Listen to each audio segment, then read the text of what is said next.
વિરામ બાદ આપનું સ્વાગત છે। જોઈએ સમાચાર વિગતવાર। હાલ મોટા શહેરમાં સ્પર્ધાત્મક પરીક્ષા માટેની તૈયારીઓ ખાનગી ક્લાસિક દ્વારા મોટી ફી લઈને કરવામાં આવતી હોય છે। ત્યારે પાલીતાણા તાલુકાના પાલિયાળી ગામે સરકારી કર્મચારી મંડળ દ્વારા છેલ્લા 4 વર્ષથી સરકારી મિશન સરકારી નોકરી ચાલુ રહ્યું છે, જેમાં આજુબાજુના 12 ગામના સરકારી નોકરી મેળવવા ઈચ્છતા યુવકોને સ્પર્ધાત્મક પરીક્ષાની સંપૂર્ણ તૈયારીઓ વિનામૂલ્યે કરવામાં આવે છે।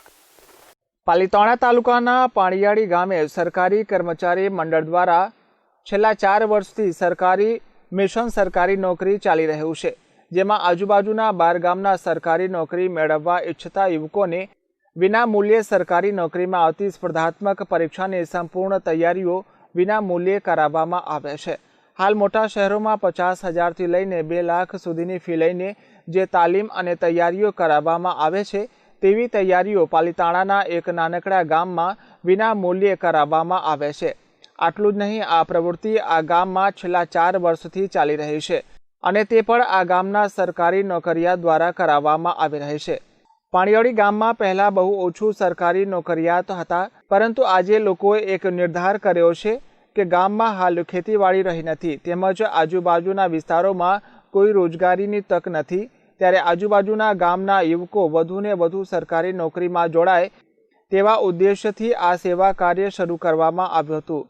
ગામમાં નોકરી કરતા સરકારી કર્મચારીઓ દ્વારા એક કર્મચારી મંડળ બનાવી અને દર મહિને 100 રૂપિયા કાઢી અને આ કાર્યને શરૂ કરવામાં આવ્યું હતું। હાલ આ તાલીમમાં મોટી સંખ્યામાં યુવકો જોડાયા છે અને અનેક લોકો આ તાલીમ મેળવી અને સરકારી નોકરીમાં જોડાઈ ચૂક્યા છે। હાલની જ ભરતીમાં આ ગામમાંથી 16 યુવકો સરકારી નોકરીમાં જોડાયા છે અને ગામમાં કુલ 60 કરતાં વધુ લોકોએ સરકારી નોકરી મેળવી ચૂક્યા છે। સરકારી કર્મચારીનું એક અનોખું મંડળ ચાલે છે, જે ભરતીની તૈયારી કરતા યુવાનો માટે પરીક્ષાલક્ષી માર્ગદર્શનના કાર્યક્રમો યોજે છે।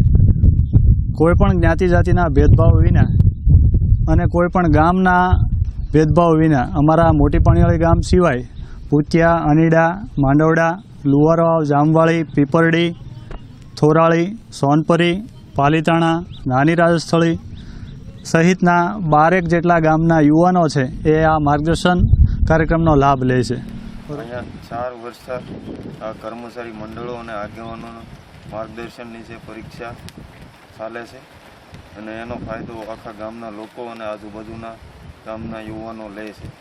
અહીંયા કોઈ પણ જ્ઞાતિ જાતિ કે કોઈ પણ ભેદભાવ વગર આ કાર્ય ચાલે છે। Bureau report CN24 news.